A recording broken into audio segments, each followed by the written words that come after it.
V-22 Osprey adalah salah satu pesawat favorit saya karena kemampuannya untuk melayang seperti helikopter.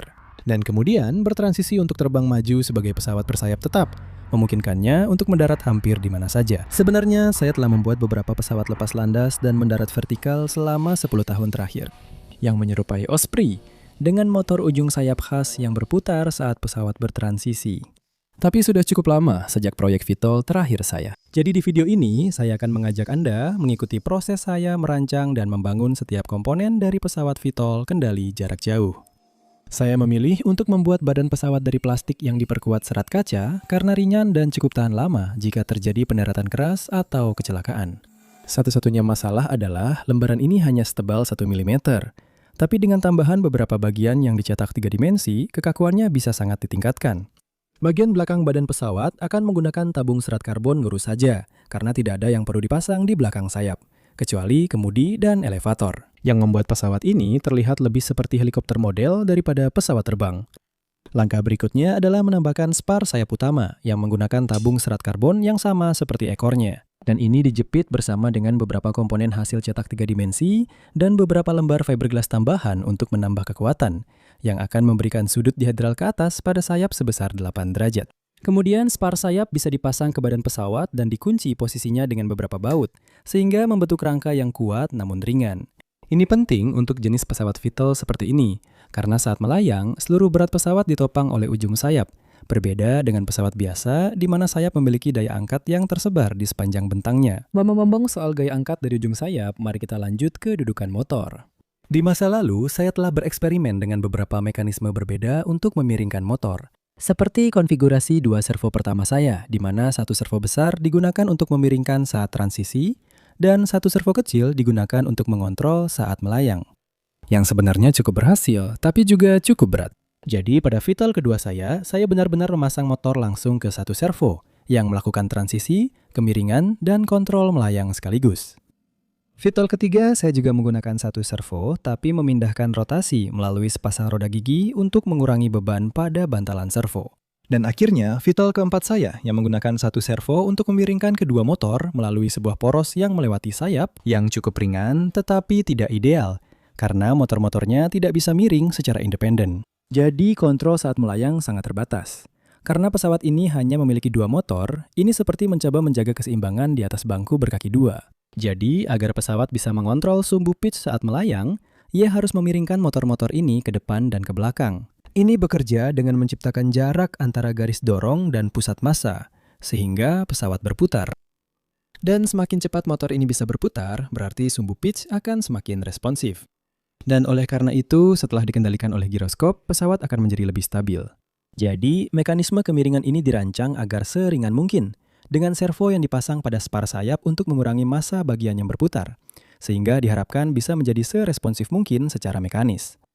Jadi, saya mencetak semua komponen mekanisme kemiringan dengan printer 3D dan merekatkan beberapa bagian yang tidak bisa dicetak sebagai satu bagian. Lalu, motornya bisa dibaut di posisinya, begitu juga dengan servo yang bisa saya pasangi roda gigi besar hasil cetak 3D untuk mengontrol kemiringan. Kedua bagian ini kemudian disatukan dan bisa digeser ke spar sayap, menjepit bagian servo dari dudukan dengan baut agar tidak berputar. Dan inilah hasilnya. Mekanisme kemiringan motor yang ringan dan sederhana, serta kabel motor dan servo bisa dilewatkan dengan rapi melalui sayap utama. Sekarang, seperti yang mungkin bisa kamu bayangkan, kecepatan motor dan mekanisme kemiringan harus bekerja. Untuk menjaga pesawat tetap stabil saat melayang, kecepatannya harus cukup tinggi. Jadi dengan cara yang sama seperti drone yang membutuhkan gyro dan accelerometer untuk menghitung kecepatan motor, pesawat ini juga membutuhkannya. Biasanya, gyro dan accelerometer ini dikemas dalam sesuatu yang disebut flight controller, yang mengambil semua data dari sensor dan menggabungkannya dengan sinyal kontrol yang dikirimkan untuk memberitahu drone bergerak ke arah tertentu. Tapi sayangnya, tidak ada pilihan siap pakai untuk jenis pesawat lepas landas dan mendarat vertikal seperti ini. Jadi, kita akan membutuhkan sesuatu yang sedikit lebih khusus. Untungnya, sebuah flight controller yang mampu VTOL telah dikembangkan oleh seseorang bernama Nicholas Rim sebagai bagian dari penelitian masternya. Dan dia telah mengunggah banyak video di YouTube tentang berbagai proyek yang telah dia gunakan dengan flight controller tersebut. Cara kerja flight controller miliknya adalah menggunakan sebuah papan prosesor kecil yang disebut TINSI, yang digabungkan dengan papan gyro dan accelerometer untuk mendeteksi orientasi pesawat. Kedua papan elektronik ini adalah semua yang dibutuhkan untuk membuat flight controller, dan alat ini menjalankan kode khusus yang disebut Dreamflight. Sekarang, saya sudah cukup sering melakukan pemrograman Arduino sebelumnya, dan untungnya, flight controller miliknya juga menjalankan kode Arduino. Jadi saya merasa sangat mudah digunakan, dan jujur saja, saya sangat terkesan. Karena semua kodenya tertata dengan baik dan mudah dibaca, rasanya kemungkinan konfigurasi pesawat itu hampir tidak terbatas. Jadi saya benar-benar antusias menggunakan kodenya dalam proyek ini, dan kemungkinan besar saya akan menggunakannya di banyak proyek mendatang. Untuk menyederhanakan pengkabelan flight controller, saya memasang komponen-komponennya ke papan prototype. Hal ini membuat saya lebih mudah menghubungkan semua output Type-C ke konektor untuk servo dan motor. Dan dengan beberapa baris kode uji, stabilisasi giroskop sudah berfungsi dengan baik. Langkah selanjutnya adalah menyolder pengendali kecepatan elektronik untuk motor, dan saya memilih menggunakan pengendali kecepatan 4 dalam 1. Ini dirancang untuk digunakan pada drone karena memiliki 4 output motor. Sekarang, pesawat saya hanya memiliki 2 output motor, tapi yang mengejutkan, ini lebih ringkas dibandingkan menggunakan 2 pengendali motor terpisah. Lalu, semua kabel sinyal bisa dihubungkan ke flight controller, begitu juga dengan receiver dan regulator 5 volt untuk memberi daya pada servo. Dan saatnya menulis beberapa kode.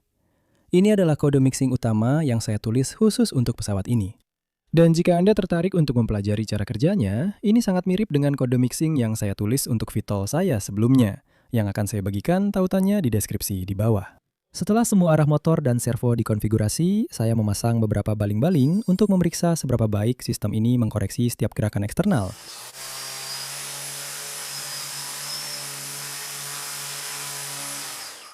Yang sebenarnya tidak saya sarankan untuk dicoba karena tidak terlalu aman, tapi hasilnya terlihat menjanjikan. Saatnya uji hover pertama.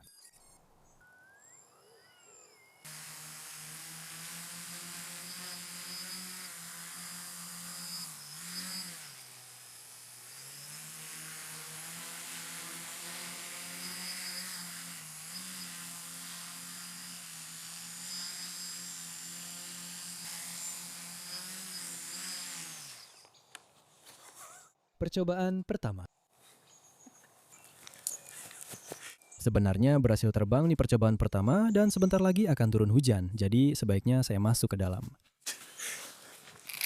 Sambil menunggu hujan reda, saya membaca ulang kode di pengendali penerbangan dan menyadari bahwa saya telah mengaturnya ke mode penerbangan yang salah. Jadi saya mengganti mode penerbangan. Dan untungnya matahari muncul untuk uji coba berikutnya. Dan kali ini jauh lebih stabil dan terasa sangat alami untuk diterbangkan. Sehingga saya akhirnya melakukan beberapa piruet. Dan beberapa manuver angka 8.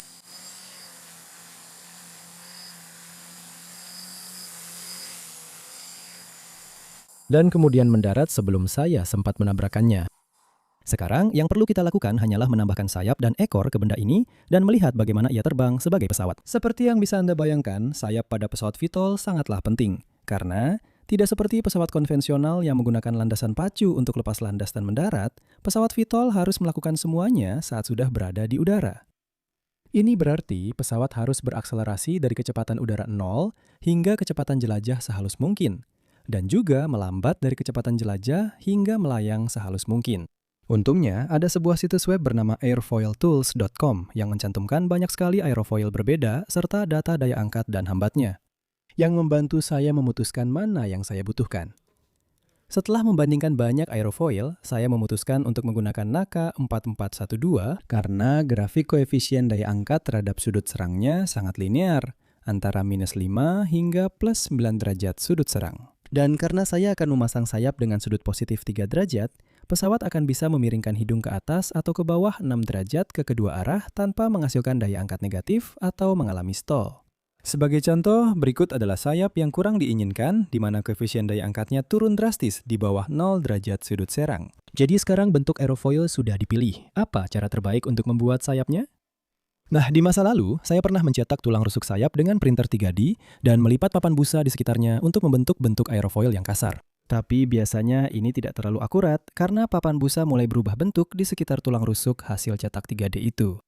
Jadi sebagai gantinya, saya akan mencetak seluruh sayap dengan printer 3D menggunakan bahan yang disebut PLA ringan. Bahan ini akan mengembang saat dicetak dengan printer 3D dan beratnya hanya 40% dari cetakan 3D biasa. Satu-satunya masalah dengan bahan ini adalah ekspansi yang disebabkan oleh proses pengembangan, membuat printer sangat sulit menghasilkan cetakan yang bagus. Izinkan saya menunjukkan contohnya. Ini adalah sebuah aerofoil yang dicetak tanpa struktur internal, dan seperti yang Anda lihat, printer hanya mengikuti garis luar profil aerofoil secara terus-menerus. Namun misalkan kita ingin menambahkan tulang rusuk internal untuk meningkatkan kekuatannya, printer harus berhenti dan mengangkat nozzle untuk berpindah ke tulang rusuk internal tersebut. Hal ini meninggalkan sisa material yang didorong keluar dari nozzle oleh proses pembentukan busa, dan biasanya diatasi dengan menarik kembali plastik ke dalam printer untuk menghentikan ekstrusi. Namun cara ini tidak berhasil pada PLA ringan. Untuk menghentikan hal ini, saya perlu didesain agar printer dapat menggambar garis secara terus-menerus selama seluruh proses pencetakan. Ini berarti, untuk menambahkan tulang rusuk internal pada sayap, kita sebenarnya perlu memotong sebuah celah seperti ini. Ini membuat tulang rusuk menjadi bagian dari profil eksternal dan menghilangkan kebutuhan printer untuk mengangkat nozzle. Yang tidak hanya menghilangkan sisa material ekstra yang tertinggal akibat proses retraksi, tetapi juga mengurangi waktu pencetakan. Sekarang tentu saja, satu tulang rusuk saja tidak cukup kuat untuk menopang seluruh sayap. Jadi saya telah menghabiskan banyak waktu untuk mengatur desain agar menghasilkan ini. Di mana tulang rusuk bagian dalam membentuk pola kisi dan setiap tulang rusuk memiliki lubang di tengahnya untuk mengurangi berat. Dan seluruh sayap ini dapat diproduksi sebagai satu garis kontinu oleh printer, menghasilkan sayap yang ringan dan proses pencetakan yang cepat. Setelah semua bagian sayap dicetak, saya mulai merekatkan semuanya menggunakan spar sayap untuk menyusunnya. Setiap setengah sayap memiliki panjang 64 cm dan beratnya sekitar 90 gram masing-masing. Itu tidak terlalu buruk mengingat ini adalah aerofoil yang sangat presisi atau setidaknya jauh lebih baik daripada yang bisa saya buat dari bahan lain. Sayap-sayap ini kemudian bisa dipasang ke spar sayap dan kemudian terkunci ke badan pesawat seperti ini, sehingga menghasilkan desain yang sangat modular. Jadi, jika sayapnya rusak dan perlu diganti, saya bisa mencetak sayap baru dalam 1 atau 2 hari dan langsung menggantinya. Kamu mungkin memperhatikan bahwa sayap ini tidak memiliki permukaan kendali atau flap. Dan ini karena saya berharap bisa mengendalikan pesawat menggunakan beberapa metode mixing yang berbeda. Jadi mari kita bahas bagaimana pesawat ini akan dikendalikan baik saat melayang maupun saat terbang maju. Dimulai dengan sumbu pitch. Seperti yang telah disebutkan sebelumnya, kontrol pitch saat melayang bekerja dengan memiringkan motor ke depan dan ke belakang. Dan ini bekerja dengan baik pada uji coba penerbangan awal. Tapi Anda juga akan melihat elevator belakang juga bergerak. Ini tidak akan membantu mengubah pitch pesawat saat melayang tanpa angin. Tetapi jika ada sedikit angin dari depan atau pesawat bergerak perlahan ke depan, ini akan membantu mendukung kemiringan motor. Untuk kontrol roll, motor bekerja dengan cara yang sama seperti pada drone konvensional, di mana satu motor mempercepat dan yang lain melambat, yang sangat responsif berkat teknologi pada pengendali motor drone. Untuk kontrol yaw, kemiringan motor digunakan lagi, tetapi kali ini ke arah yang berlawanan, menghasilkan gaya maju pada salah satu ujung sayap dan gaya mundur pada ujung sayap yang lain. Dan seperti yang bisa Anda bayangkan, menggabungkan semua gerakan ini secara bersamaan adalah alasan mengapa flight controller diperlukan. Saat transisi, kontrol dan gerakan perlahan berubah ke mode penerbangan maju, di mana satu-satunya hal yang tidak berubah adalah gerakan elevator belakang. Jadi, untuk menggerakkan pesawat naik turun, motor-motor sekarang dikunci pada posisinya hanya untuk menghasilkan dorongan. Tetapi elevator belakang tetap berfungsi seperti pada pesawat konvensional. Namun, tidak seperti pesawat konvensional, kontrol roll sebenarnya akan menggunakan kemiringan motor, bukan aileron pada sayap. Ini adalah metode yang tidak biasa untuk mengendalikan roll pesawat, tetapi secara teori, ini seharusnya bisa bekerja. Dan bahkan mungkin memiliki beberapa keuntungan karena kontrol roll tidak bergantung pada aliran udara yang datang, seperti jika menggunakan aileron. Kemungkinan artinya pesawat masih akan memiliki kontrol roll penuh selama terjadi stall. Lalu, untuk kontrol yaw saat terbang maju, pesawat akan menggunakan gaya dorong diferensial untuk mendorong satu ujung sayap ke depan dan ujung sayap lainnya ke belakang, karena tidak ada permukaan kontrol yang bergerak pada kemudi ekor. Ini berarti, secara teori, kita dapat mengendalikan semua sumbu pesawat baik saat melayang maupun saat terbang maju. Dengan hanya 5 bagian yang bergerak, termasuk motornya, pesawat ini tetap sederhana secara mekanis dan ringan. Saya kemudian membuat bagian ekor dasar dari papan busa, karena tidak memerlukan aerofoil khusus untuk kecepatan di mana pesawat ini akan beroperasi. Dan saya memasang servo elevator di dalam kemudi, yang kemudian bisa dipasang ke boom ekor. Dan kita siap untuk uji coba lagi. Hari itu sangat berangin, tapi saya segera menyadari bahwa salah satu mekanisme kemiringan bergetar jauh lebih banyak daripada yang lain, yang cukup mengkhawatirkan karena seharusnya elektronik menggerakkan setiap servo dengan kecepatan yang sama. Namun, saya sangat ingin mencobanya terbang, jadi saya tetap membawanya ke lapangan. Meskipun diterpa angin, saya masih bisa mengendalikan pesawat ini saat berkeliling dalam mode melayang. Lalu saya mencoba beralih ke mode terbang maju dan segera menyadari bahwa saya hampir tidak punya kendali roll sama sekali. Jadi saya langsung kembali ke mode melayang dan mendaratkannya dengan aman.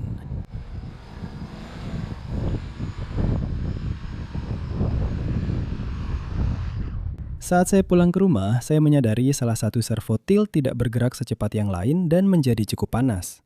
Alasan untuk ini adalah kesalahan saya, karena saat saya merakit poros tilt, saya tidak menyadari seberapa besar hambatan yang dimilikinya. Hal ini memberikan beban yang tidak diinginkan pada servo. Untuk memastikan hal ini tidak terjadi lagi, saya mengganti servo dengan servo yang jauh lebih besar dan lebih cepat, serta menghilangkan hambatan apapun pada mekanismenya. Jadi sekarang bahkan berat motornya saja sudah cukup untuk menggerakkan poros ke bawah. Selain itu, karena torsi servo baru ini lebih tinggi, saya bisa menggunakan rasio roda gigi yang berbeda, yang memungkinkan motor bisa miring lebih jauh dan semoga memberi saya kontrol roll yang lebih baik saat terbang ke depan. Jadi, uji coba hover singkat lainnya di taman berhasil dan kedua servo bergerak dengan kecepatan yang sama. Meskipun pesawat mengeluarkan suara getaran yang cukup keras, itu disebabkan oleh kelonggaran berlebihan pada poros kemiringan. Namun, ini bisa dengan mudah diperbaiki dengan penjepit kecil pada spar sayap untuk menghentikan pergerakannya. Saya tidak tahu, ternyata ada masalah lain yang lebih besar yang akan muncul, tapi kita bisa mengatasinya nanti. Mari kita coba terbangkan untuk uji coba yang sebenarnya.